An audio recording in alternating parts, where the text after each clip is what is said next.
Hello buddy, it's Warhammer here with another bit of Total War Warhammer 2 Quick Match gameplay. This time around we are on the Altar of Ultimate Darkness, playing as the Forces of the Vampire Counts against the Forces of the Empire.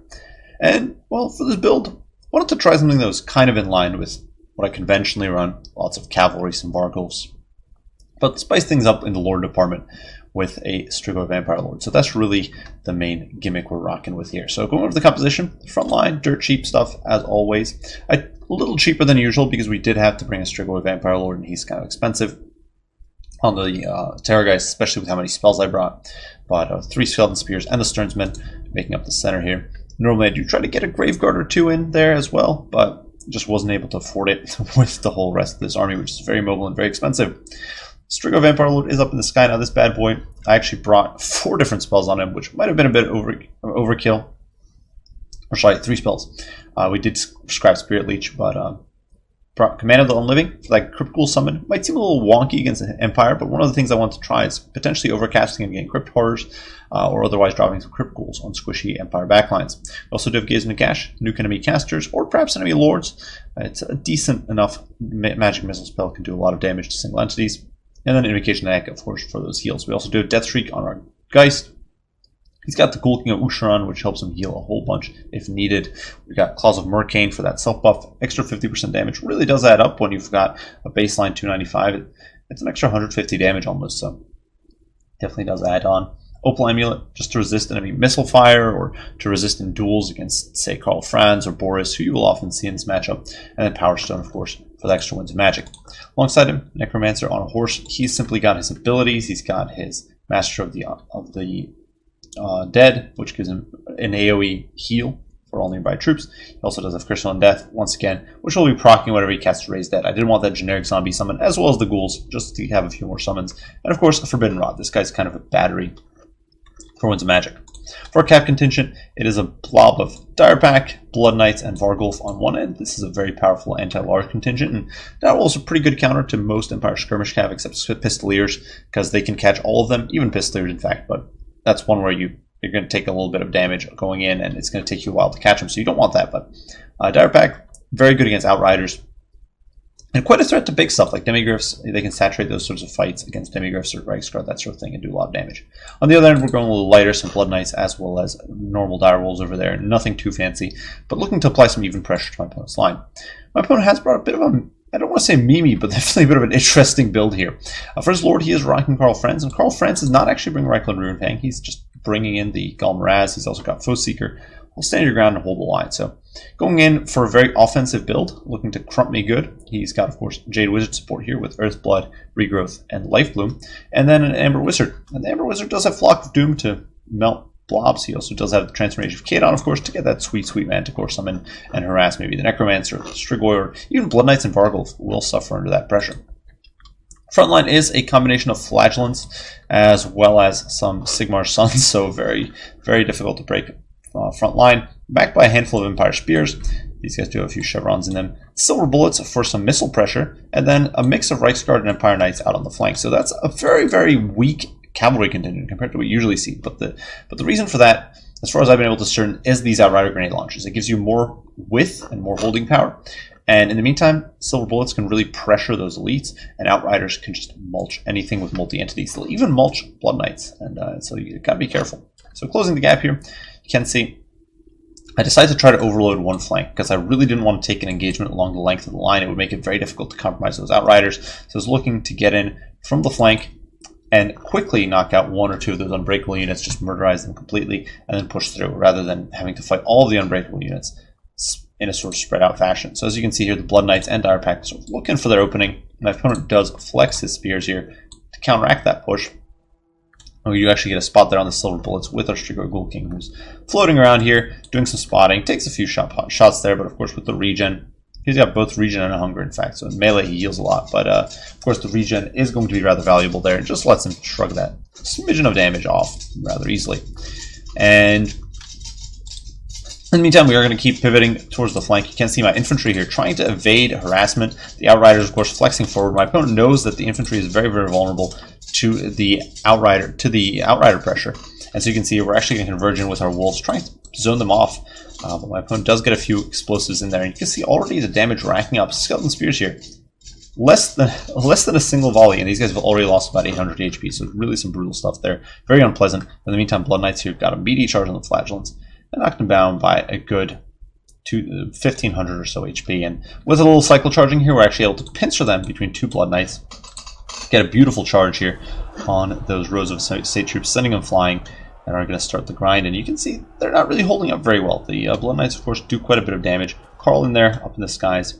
And that said, these Blood Knights took a bit of pounding. The grenades are coming in hot and heavy. Now, granted, a lot of friendly fire there. Still a serious threat. And I do have to be careful. These grenade launchers will mince the infantry very quickly. Now, that said, the engagement is going down. You can see Blood Knights there getting a charge in on the Empire Knights, trying to mulch this large contingent quickly and efficiently. While the Vargulf does dive in, and the Vargulf is great for picking off models. So if your opponent does have heals, the Vargulf denies that by knocking out models fairly quickly and efficiently. You can see these knights here getting torn down pretty quick, but unfortunately the grenade launchers and silver bullets are doing quite a number on the poor Blood Knights, so definitely not ideal. Strigo Ghoul King in the meantime is going to summon some Crypt Ghouls on top of the silver bullets, and the silver bullets are not going to enjoy that at all. Crypt Ghouls are not the greatest infantry unit by any stretch of the imagination, but against a unit like silver bullets, they will do a lot of damage. In the meantime, Manticore Summon does go down as the Strigo Ghoul King does dive into melee, going after those knights, trying to munch through them quickly and efficiently. Of course, the unbreakable nature of this line will mean they hold very well.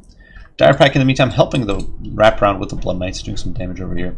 And Necromancer there soaking a charge a little bit from the Reichsguard. Definitely not ideal. The grenades doing a lot of damage. As you can see, the Blood Knights getting dragged down into the muck here. So big misplay on my part, I think. Just letting these guys get torn apart. Flock of Doom goes down to finish the job. Though it's probably a bit wasted. Killing off Blood Knights rather than focusing this infantry, definitely a mistake, I think. Manticore going after the Strigoi. He does have his Claws of Murkane popped right now, so up to 568 weapon strength. My opponent kind of wasting potential there. Also using Carl back here, trying to chase the Crypt Ghouls who are compromising the silver bullets and just ignoring him. You can't rout him, so if you need to get rid of Crypt Ghouls, you need to use Knights or Reichsguard, not Carl Franz. But the silver bullets here are going to get run down and routed rather quickly. Outrider Grenades in the meantime doing some work. You can see Invocation Neck going down on the Blood Knights to keep them in the fray. Down to just 24 models now. Really unpleasant. And the Strigo Vampire Lord over here trying to get in here and save the day against the Reichsguard because things are starting to look a little iffy. My opponent is now focusing down the Vargulf. Carl diving in. He's got Golmaraz popped, and with the Manticore diving in, he's going to chunk him very quickly. The Vargulf is not going to have a good day. But that said, with the grenade launchers pressured back, Sternsmen in particular are going to be able to sort of start munching their way through. The Flagellants now down to the last 2 models, and Skeleton Spears plus Sternsmen doing a number on them. That said, Carl there does his duty, drags down the Vargulf, so definitely well played there. Blood Knights in the meantime do sort of rally and push off the Empire cavalry. You can see over here Dire Wolves chasing off these Outriders alongside Zombie Summon. And we were able to actually shatter the silver bullets with that Crypt Ghoul summon. So showing the value on the Crypt Ghouls. They're just very strong against squishy Empire troops. Opal Amulet popped there just as my Strigo Ghoul King extricate himself. And we're going to dive in here on Carl, looking to chunk the Emperor himself. And obviously he doesn't have Golmaraz available. And most of the magic's already being used. My opponent's got Manticore summons in. He's got Flocks of Doom in. He doesn't have too much Winds of Magic left to get easy regrowths. So I just felt pretty confident diving in here. You can't see Cryptar summon there actually going in. And sort of helping pen Carl in. And he's not going to be in a good spot here. In the meantime, Sternsmen, of course, chewing their way through the Empire State troops. This is just kind of their ideal situation. Just fighting a bunch of trash troops and wizards. Don't stand a chance. So Carl here just definitely taking a beating. Surrounded, taking a pounding from the Crypt Horrors and not having a great day of it. Dire Pack in the meantime charging in from the flank, doing some damage there. Blood Knights, unfortunately, not really able to close the gap with the Outriders and forced to fall back there. As you can see, your Necromancer doing a good job over there, while these Dire Wolves do pursue the Outriders from the field. So good value on the Dire Wolves there. Blood Knights do interdict the Spears, so they're not able to get back into the fight. And we're able to remove this chaff from play, and that's kind of important. In the meantime, as you can see, the Necromancer is sitting out here outside of combat, and that means we're actually granting that Master of the Dead perk to the Sternsmen. The Sternsmen are actually getting that heal. And over here, Carl, as you can see, just having a horrible time of it. Claws of Murkane and Opal Amulet do an insane number on Carl here. And he's just getting torn to shreds. He's just not having a good time at all. You can see Earthblood goes down, healing him for a little bit, but once again, that Winds of Magic not very good. And the grenade launchers there, thrown into melee to just try to slow me down. But my opponent there slips up a little bit, gets Carl into the sky, but we get a nice breath attack on him from behind. I actually haven't been using my breath attacks this game, so that's a big misplay there. Could have easily been chunking key units and just not doing so. But Carl is being pressured off. He does pop Foe Seeker, but is routed before he can get much value. And things are definitely not looking too hot. You can see Necromancer there staying out of combat, though it doesn't look that way. He's in fact not in melee, so he's actually providing that regen aura to nearby troops. Now the Diaprac is coming back in. You can see the Outriders were removed. They're all the way out there. Now the Strigoi is going to dive in, punt that Jade Wizard away. So at this point, it's just a matter of time. You can see the Shatters are going off. Now, obviously, Carl will rally back there in the distance, but Blood Knights over here still doing a good job. And my opponent, unfortunately, slipping up, leaving these Outriders in melee mode. They've actually already gained a Chevron, but at this point, he's forced to concede as he's kind of out of troops. So a pretty fun little build there. Pretty fun game. Trying the Strigoi Ghoul King against Empire. Not really the matchup I'd recommend him, just because he's a pretty easy to snipe lord. He's big. Granted, he has that big heal, but with the Ghoul King of Usharan, but he's just very easy to snipe with missile play. So I probably, because just he's so expensive, so I probably wouldn't recommend it. But definitely had its moment there, and of course those ghouls paying for themselves insanely well, just mulching through those silver bullets. And for 9 wounds of magic spell, that is a lot of value. It certainly has its niche. I think it's one of the better balanced summons, but definitely netting some value there. Unfortunately, didn't shut down those Outriders fast enough, and they really did a number on the Blood Knights. Even clumped up Heavy Cap doesn't hold up well to explosions. So Outrider Grenade Launchers definitely can work there. I think if I was to critique this build, I think the only real downside here is lack of anti-single entity damage.